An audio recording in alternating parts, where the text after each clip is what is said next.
มันยกขาเด้อยกขาอยู่นะสาว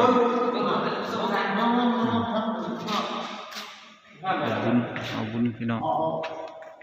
เอาเดี๋ยวมันยกเลยยกแค่นั้นยกมันหมดนักเป็นชน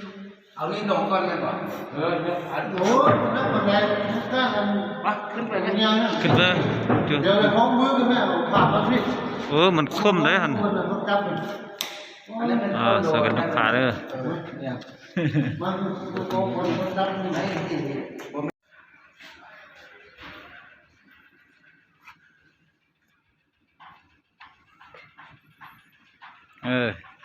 ใส่กันยกพระเด้อ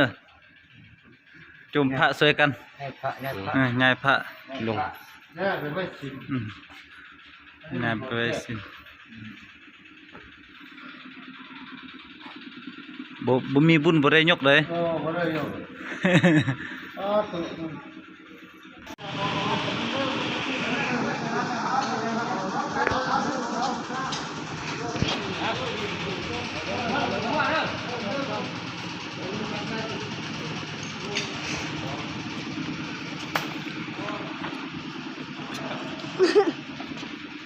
ไปเลย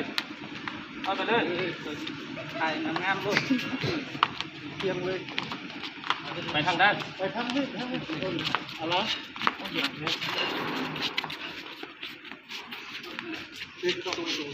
เบิ่งทางหัวเด้อเบ็ดเรื่องเบ็ดละหัวได้โยนน้อยโยนเอาเอ็ดเรื่องแม่เอาหัวมันนอนทั้งนี้ช่วงทางล่างเลยช่วงเอาเรื่องลงไปทางล่างเอาเรื่องลงได้บ่ได้แค่บ่ทางล่างได้เอาตีนย้อนเลย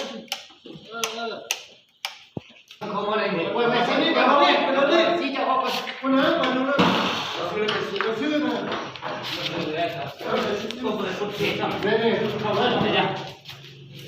งไหนเอาเนี่ยทางนี้นี่ว่ามันนี่นะที่หลังนะตัดที่หลังกันเนาะวันนี้งานมั้ย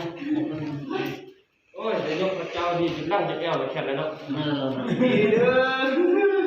ยกคนนึงได้งานผมงานนี่ผมงานเราไว้8 คนคนนึง8 คนเอาวันนี้อ่ะเป็นตุ๊กเลยพอแล้วตั้งละที่สัตว์เฮ้ยมามองนี่ห้องมือดียัดเลยกินนะเราเป็นระบบพระใช่ไหมเดี๋ยวมันเอานักใจนักออกแล้วมันจุดไปจุดไปมันจะเป็นมันเต้นซ่านมันจะเป็นชัด